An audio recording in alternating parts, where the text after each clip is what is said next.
มากาดต่ออากาศอีก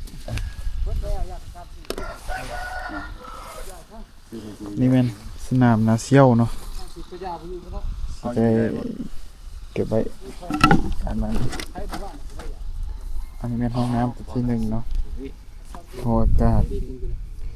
ท่อน้ำเสียท่อจมมันอยู่ในนี้เบิดเนาะตำแหน่งมัน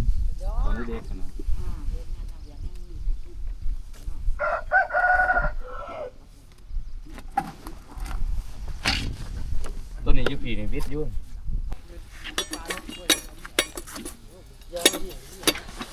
เรียนท่อน้ำเสียท่อน้ำใสท่อจมท่อน้ำเสียวันอาบ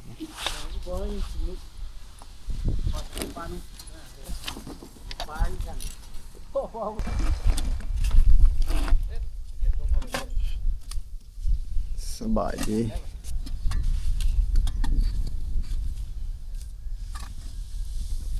เห็นไอ้น้องเขาจะกำลังต่อท่ออยู่นะนี่ก็ส่วนสายเขา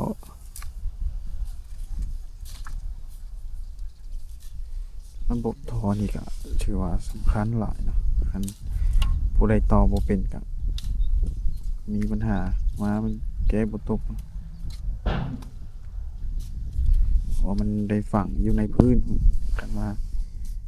แล้วน้ำก็ไหลบ่อย่างนี้บ่มีปัญหาก็พี่ใจพยายามเบิ่งแต่ตอนแรกๆนี่แหละไม่บ่ได้ก็ให้แก้แต่ตอนแรกๆนี้นี่ท่อซื้อมาก็มีท่อ55ท่อ18แล้วก็ท่อ100เนาะ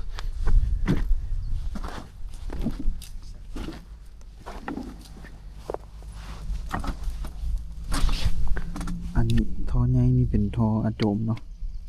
ท่อโจมนี่ก็ต้องมีท่อลมให้มันเนาะ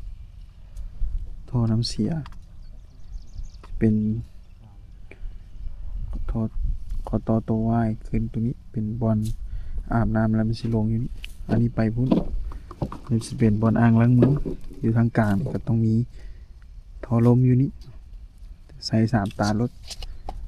5กับ5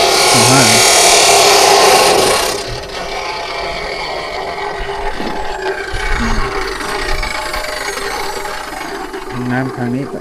คือการได้มีสำคัญสุดละเมนท่ออากาศนี่แหละ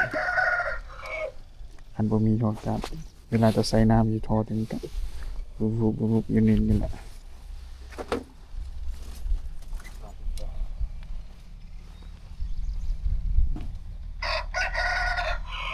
ดีเบิ่งนำกันว่าแต่ก็ยืดเหี้ยวเบิ่ง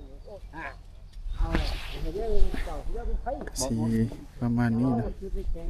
เดี๋ยวสีมาอธิบายให้จบอีกในแบบเนาะกันเวลากันบ่มีเวลากันเบิ่งตัวจริงไปก่อนเนาะวิทย์บ่เด็กยังบ่ทันได้สุกเงี้ยแล้วละทางไหนอันนี้ทอนอันนะสีได้ทายไว้เนาะของห้องน้ำตัวนี้เนาะนี่เป็นสนามนาเซียวนี่ที่27มานี่เป็นแต่อันนี้เป็นต่อจมท่ออากาศเป็นเบอร์25เนาะท่ออากาศเบอร์25อันนี้เบอร์55เป็นท่อน้ำเสียตัวน้อย18เป็นท่อน้ำใสข้อต่อมันจะอยู่จุดนี้มาวางฝาตัวนี้ส่วนห้องนี้2 เส้นถึงนี่เป็นท่ออากาศเป็นเส้นจุดถึงท่อลมท่ออะจม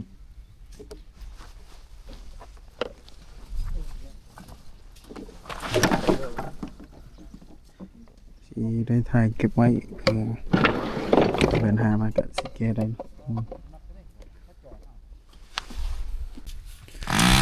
ตัวนี้เป็นตัวน้ำเสียของวันถ้วยนะใน แบบมันสิไปทางนี้แต่ว่าเขาเสียมันงอซื่อๆนะซึ่งก็ถือว่าได้ละมันจะตัวเดียวตัวนี้น้องก็จะกำลังส่วนดินส่วนสายเข้าเนาะสิปั๊มแล้วดันแล้วก็เกี่ยวสิคือสิประมาณนี้อันนี้น้องทีมงานกำลังส่วนสายเข้าเตรียมปรับพื้นอีก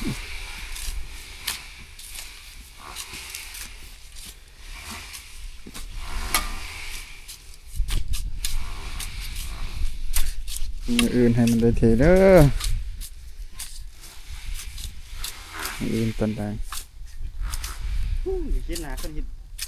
ดำอยู่ทีนี้สมัยหิดพวกกับตอยออกตีส้มกับโตอย่างเนี้ยนี่ใบยาวอีก